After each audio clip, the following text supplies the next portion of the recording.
mean, what the fuck? It's PKD! Wait, you're like dead, man! I've been dead for nearly 30 years! And my son built a way better android! Mr. Dick? Yes? Oh! Totally human-like! That's because I am a human, and I say that with only as much authority as any human can. Well, let me tell you, sir, I'm a big fan of your works.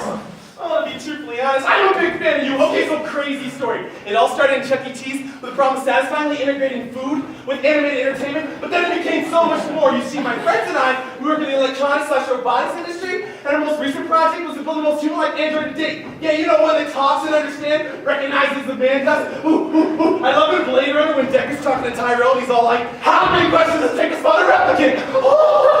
And then realizes that Rachel doesn't even know she's like, not human, and he's all like, how can it not know who it is? That's good shit, man. You know, Daryl Hannah, she's hot. But I hear she like smells, you know, like stinks, like a hit. That's interesting, that's all very interesting, I'm sure. But I'm only here to tell you, you're gonna piss them off. Piss them off? Me, them, everyone. This is ridiculous. This is absolutely stomach-wrenchingly bad. This flashback is just not going to cut it. I mean, look at yourselves. What are you, two different people playing the same character? It's confusing. What's the point? What is the intention? Is it like looking in a mirror? Yes.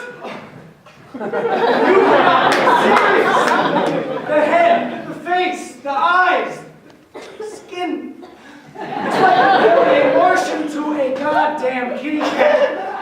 It's far fucking fetched by any stretch of the imagination. Look at their faces.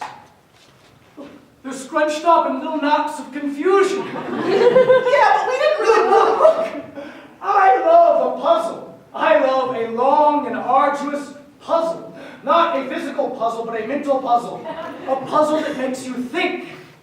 This is no puzzle, though. This is no challenge. This does not make me think. I love to pose the most impossible problem without having the slightest idea of the solution in mind.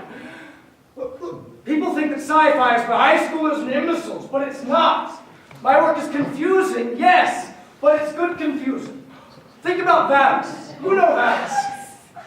I wrote about the character known as Horse Lover Fat, who's obviously me, but not me at the same time. And when I tear down his ideas that are my own to build myself up and convince people they shouldn't be liking the very material they are reading, why, they love it. It rips their brains to shreds and forces them to put them back together in new and interesting ways.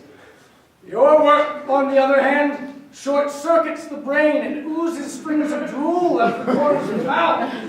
Stupid confusing, bad confusing. Look at yourselves. No, sir. And who is this? His hair, too hair-like, too brunette. Why does he have glasses? Does he need glasses? Excuse me, sir, I'm going to have to see your ticket. You cannot be serious. Listen, honey, I'm going to have to see your ticket. I'm going to have to see your ticket, sir. Look, Valis. Excuse me, Vast, sir. active, living, intelligent Do you know this system. man? Duh! That's the That's the writer whose head I lost that we were talking about prior to this flashback, which is why since ceased being a flashback. Uh-huh.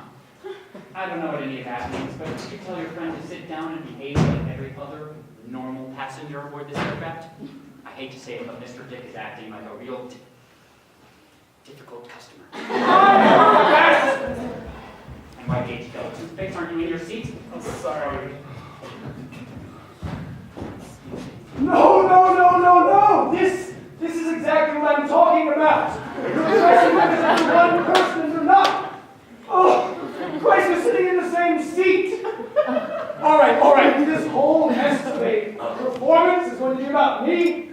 We're going to make some changes. We are going to nip this sort of nonsense in the bud before people believe that even an android version of me would be in a show this bad confusing. Now to start, we're going to have to get rid of one of you. So which would you rather it be, you or Flashback?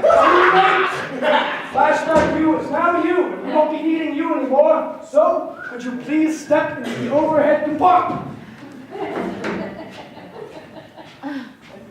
think I'm gonna need a little bit of help. Hey, a little help. Oh. Yes. Anything for you. Excuse me. That's Yeah. fine. You're gonna be okay. Oh, okay. Hurry up! Hey! Ready? 1, 2, 3, go! Ah! No! Get up there! Are you okay? I'm not. Bye. Now, now, let's get out of this flashback and back in the real time. I'm going to show you how this should be done.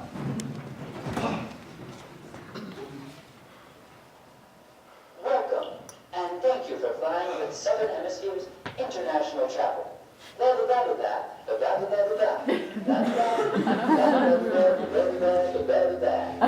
And we here at Ship hope that most of you eventually find your luggage and that you choose to fly with us again.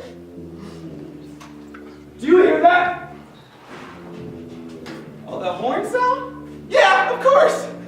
Yeah, of course. That is a man playing a tuba. And he's gaining ground on us. He's bound to just get louder. Excuse me, sir. I'm going to have to ask you to step to the side so that I may maintain the guise of serving these customers. I can step as far to the side goes, but it won't make much of a difference. I just don't understand what that means. You take it with you wherever you go. Wait, you take what with you? Your baggage. It follows you. I'm not trying to be trite despite any indications to the contrary.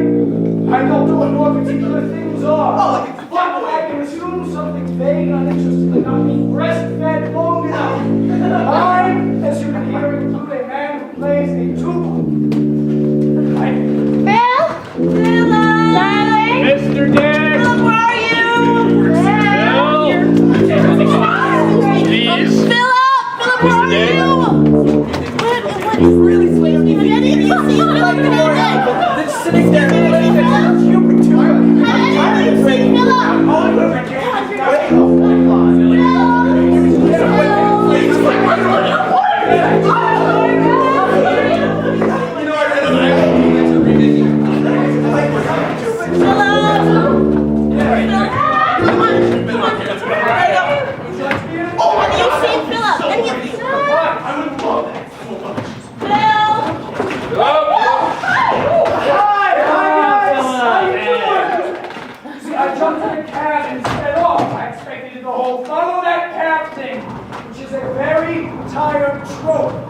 You know you have possessed the ability to say no to us. Your freedom lies only in the possibility to say yes, and to fully understand why things should happen as they necessarily happen.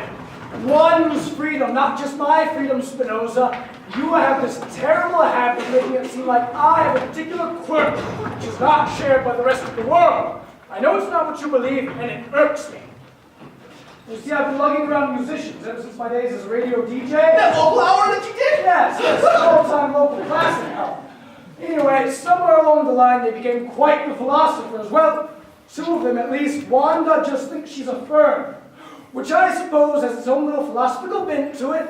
A Boston fern, Phil. Party house plant. She's the image or copy of a Boston fern. Not just me, though. You as well. See, you're doing to me what Spinoza was just doing to Phil. You're making it sound like I'm the exception. That's true, Plato, you did. I didn't mean to. Wanda, I can assure you, you are not the exception. The world as it seems to us is an image or copy of the real world. Understand? A bit. But I don't like to think about those things.